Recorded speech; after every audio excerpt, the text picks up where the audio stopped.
4차 산업혁명의 핵심, 지능형 교통 시스템, 스마트 시티, 블록체인 이런 걸 다루던 코스닥 상장사가요. 갑자기 상장 폐지 위기에 몰렸습니다. 네. 미래를 향해 달리던 기업 같았는데 도대체 무슨 일이 있었던 걸까요? 오늘 그 속사정을 좀 파헤쳐 보려고 합니다. 네, 사실 기업이라는 게 여러 요인이 복합적으로 작용하잖아요. 흥망성쇠라는 게. 그렇죠. 특히 기술 기업은 혁신적인 기술력, 이건 물론 중요합니다.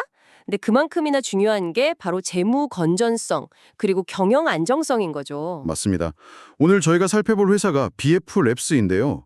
이게 2006년에 설립돼서 처음엔 ITS, 지능형 교통 시스템 사업으로 시작했더라고요. 네, 그랬죠. 그러다가 스마트 시티, 블록체인, 게임까지 사업 영역을 좀 넓혀왔는데 그 과정에서 이름도 참 많이 바뀌었어요. 아, 맞아요. 저도 보니까 경봉기술에서 데일리 블록체인, 그리고 시티랩스, 또 지금의 BF랩스까지. 네, 변화가 정말 많았죠.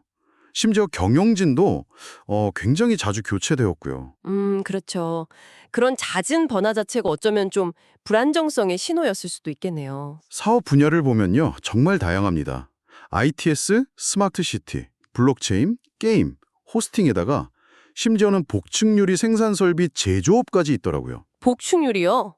그건 정말 좀 의외네요. 그러니까요. 얼핏 보면 4차 산업 기술을 다방면으로 활용하려는 시도, 이렇게 볼 수도 있겠지만 너무 광범위하다, 좀 산만하다는 생각도 들어요. 네, 핵심 역량에 분산될 위험이 있죠. 분명히. 특히 이제 기술 연관성이 좀 떨어져 보이는 사업까지 포함되면 각 분야에서의 전문성 확보라던가 시너지 창출이 좀 어려울 수 있습니다. 그렇죠. 문어발식 확장이 오히려 독이 낸 걸까요? 그럴 수 있죠.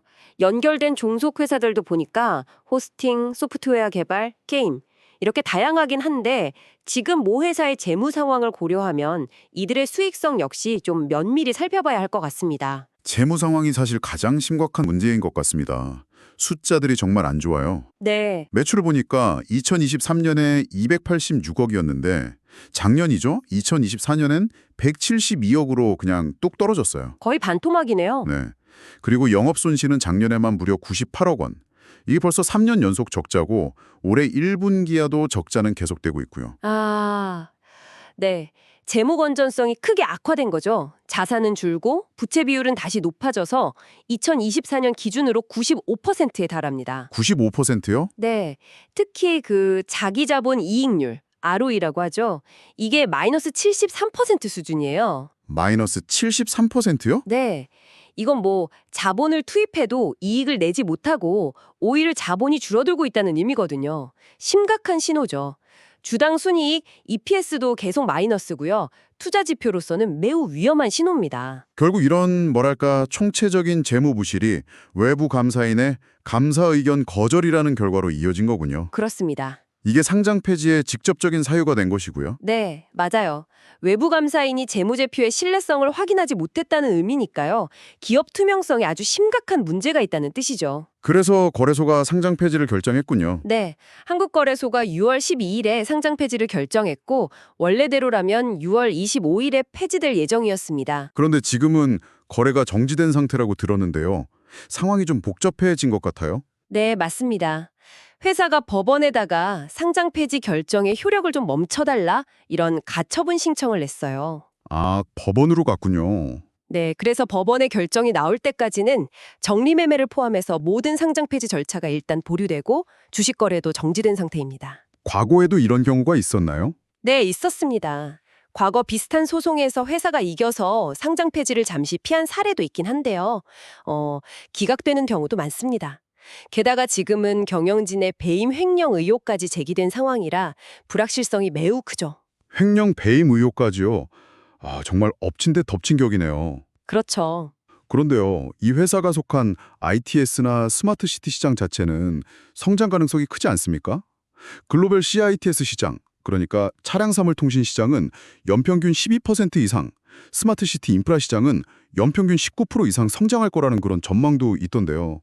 한국판 뉴딜 정책 수혜 가능성도 얘기 나왔었고요. 네, 시장의 기회 요인은 분명히 존재합니다. ITS, 스마트시티, 블록체인, 전부 미래 성장 동력으로 주목받는 분야는 맞아요.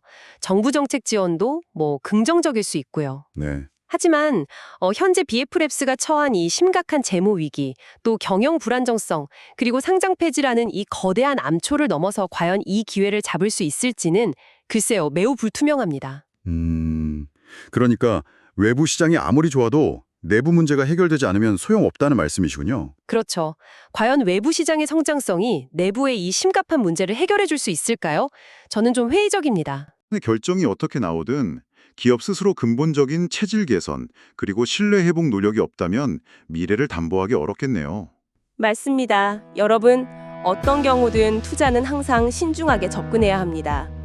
오늘 저희가 나눈 이런 정보들을 바탕으로 스스로 깊이 고민하시고 최종적인 투자 결정과 그에 따른 책임은 전적으로 여러분 각자에게 있다는 점을 꼭 기억해 주시기 바랍니다. 네, 오늘 이야기는 여기까지 나누겠습니다. 다음 시간에 또 흥미로운 내용으로 찾아뵙겠습니다.